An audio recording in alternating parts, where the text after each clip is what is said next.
Hey Capricorns, how you doing? Welcome to the Crow Tarot. We are going to be looking at your second half of April general reading here. We're going to start off with some animal energy, but of course. So what is the animal energy for Capricorn for second half of April, please and thank you.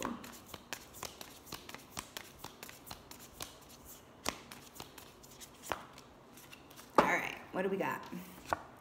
Ooh, the snake. And I'm also being called to take note of what's at the bottom of the deck, which is the swan. See that mirror situation going on? Yep. Swan for me is very much romantic energy. Okay, let's get back to the snake. Let's get back to the snake. So when this energy comes up, because this is very much about the transformation that happens, not just post-healing, but during healing. This is active healing, right? But this is also a call to move out of energies or thought patterns or habits that are maybe delaying a completion of healing within you, right? If there's, and let's just talk about mind, body, spirit balance, right? That's what I very much think of when the snake energy comes up as well, right?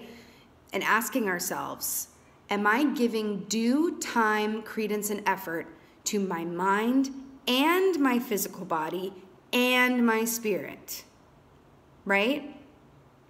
Because the beautiful flow that comes as a result of reaching a balance in those three things, it's you know, it's almost like what is that thing called? I can't think of it. It's like Monty Python, the Golden Chalice or whatever have you. Oh, the Holy Grail. Oh my God. Yes, that is the Holy Grail. Thank you very much.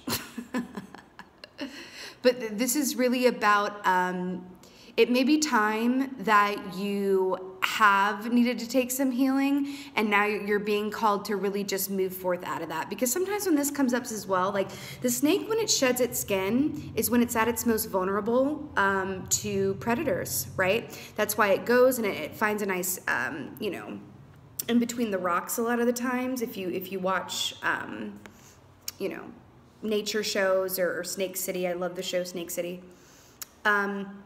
They will get between two rocks and then rub and rub and rub their bodies to kind of help that skin come off. That's uncomfortable. You have to imagine that's so uncomfortable for that poor snake, but it's necessary so that they can emerge with that fresh skin and go get it. It might be time for you to go get it, but let's see. Let's see. Okay. What is going on from a Capricorn first or second half of April? Let me just move these little babies out of the way. Okay. What's going on from a Capricorn's for second half of April? Please and thank you. Please and thank you. Yep. So we got the Tower. It did come up in the reverse. Oh, yes, it did. So this makes a whole lot of sense. With the snake energy, you know, this is that rubbing to get the skin off, and it's uncomfortable, and oh, I'm just, I feel a little bit unsafe around predators, right? It's in the reverse. Yeah, I mean, you know, you guys have gone through a Tower moment, and I do feel like you are moving out of it, or you're being called to move out of it and through it, right? But this is a difficult energy to move out of until we've completely contextualized the healing opportunities and lessons therein. So the Tower is also what I like to call the great rearranger. This is, and you know, I have really learned to embrace Tower moments because, look at it this way, if you are on a path in your life and you're going, but then the divine blueprint up above, you've kind of gone off the path of the divine blueprint, that's when the universe steps in as the great rearranger that it is and kind of stirs things up so that it can reroute you. Do you know, like, you know what I'm getting when you use like a GPS system? Right? I feel like that might be a little outdated at this point. I feel like everyone uses Waze or whatever. But anyway, when you're listening to like, you know, like road, when you're going somewhere and you're hearing those directions, and then you take a wrong turn, you get off on the wrong highway, and it says like, you know, rerouting or whatever it says, right? Rerouting, rerouting, rerouting. This is rerouting. And yes, you've been rerouted. Okay? That's the gift in the Tower. Okay.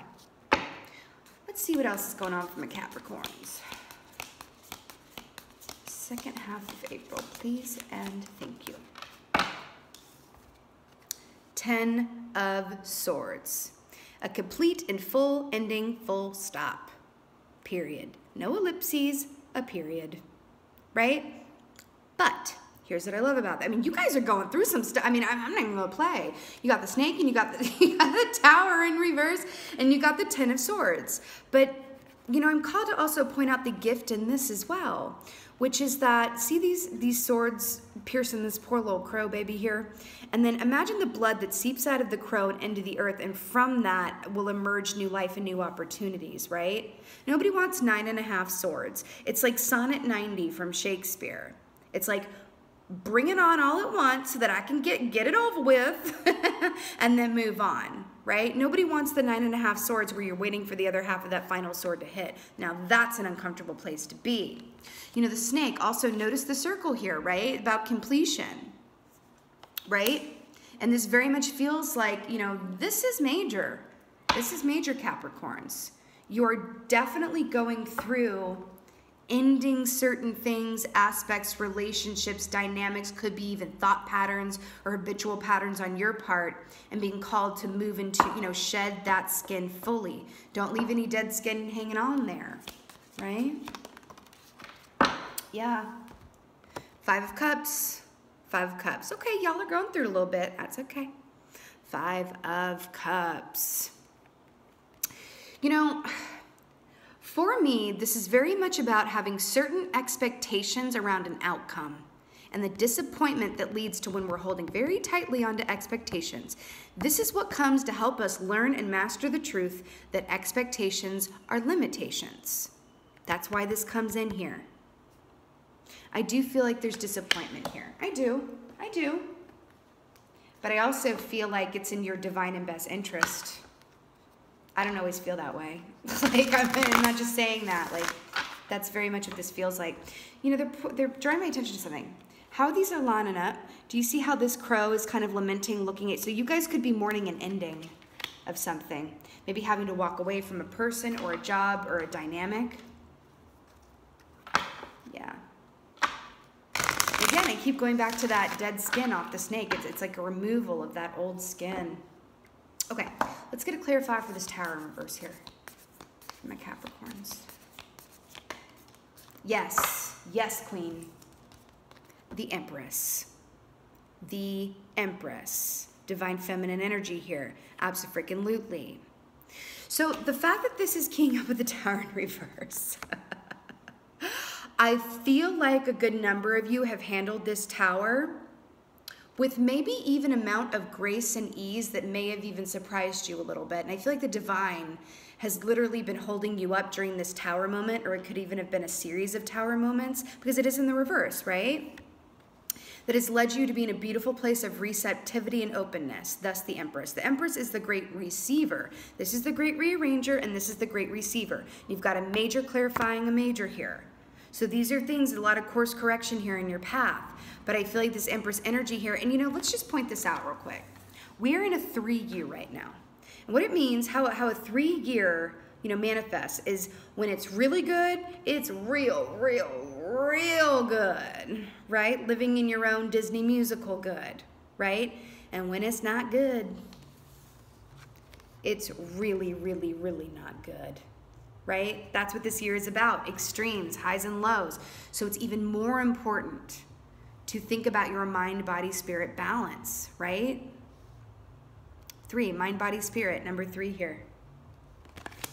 But this is beautiful. You're holding strong and true, and I like that. And I think it might have been a little bit difficult getting there, but I feel like a lot of you have been supported by the divine, whether you're aware of that or not. Okay. Let's get a clarifier for this 10 of Swords here. What came to an end? Ah, ha, ha, ha.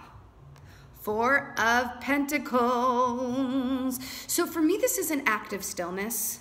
It's not moving on anything. It's kind of like You know, it's kind of that energy where it's like, you know, in the old days when I just see this image of like, you know, times long past where it's like there's a family boarding a ship to a new country and they can only bring a few certain things, and then they guard those few certain things with the ferocity and fierceness because it's like they don't want to lose what air quote little that they have.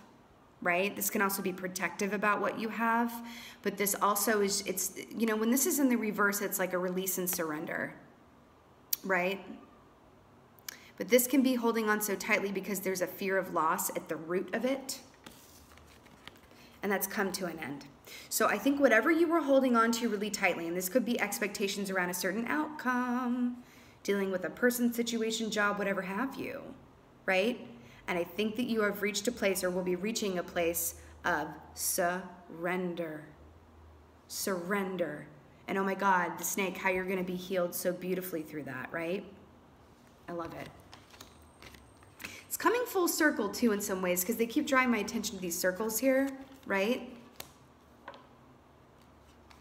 Feels like that full circle aspect may have taken some time to manifest or will take some time. But it's getting there. Let's get a clarifier for this sad little 5 of Cups over here. 5 of Cups.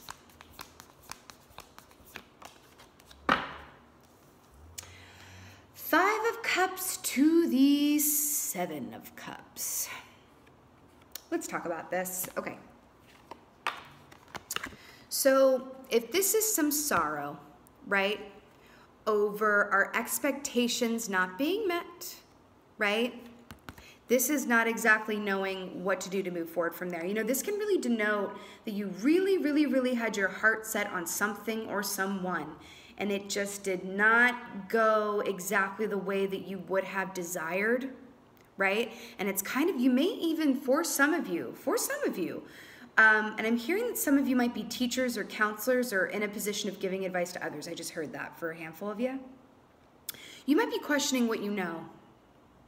You might be questioning what you know coming out of these energies where it's like, I really gotta, I'm hearing take your own advice. I keep hearing that, take your own advice. And sometimes that can be really helpful. I do that sometimes. Where it's like you're in a situation that you can't see the, you know, the forest through the trees or the trees through the forest, however that saying is. I always mess up that saying. Sometimes it's helpful to just flip it and be an air sign about it and say, okay, if someone were where I am right now and came to me for advice, what would I tell them? Because sometimes it's really hard to get advice from ourselves because you know, we're in the 7 of Cups energy and it's like, I don't know, but I keep hearing take your own advice. What advice would you give to someone who is coming to you for help and where you are right now? And I want to just remind you of this and call your attention back to this. This is not a comfortable energy. But the gifts and rewards that lie on the other side of the snake are worth it. So worth it. Right?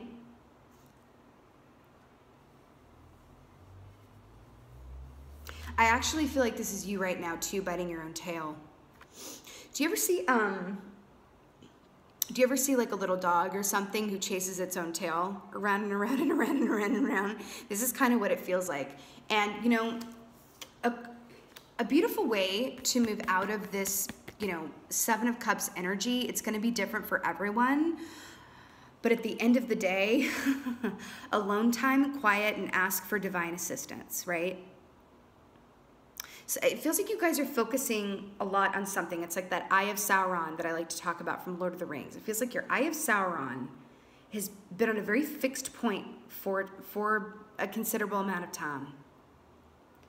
And I'm hearing to just shift your focus elsewhere, possibly onto yourself, asking for divine assistance, right? And to really take your own advice. I keep hearing that.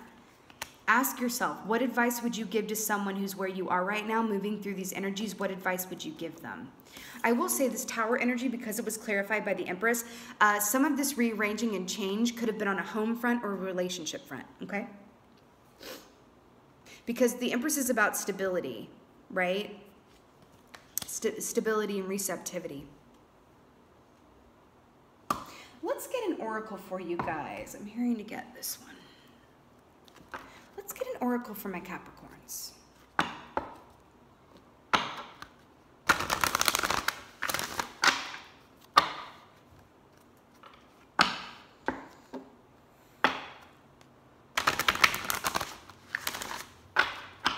What's the antivenom? I just heard, what's the antivenom? This is not a poisonous snake depicted on here, but it's got the round head, but I'm hearing, what's the antivenom?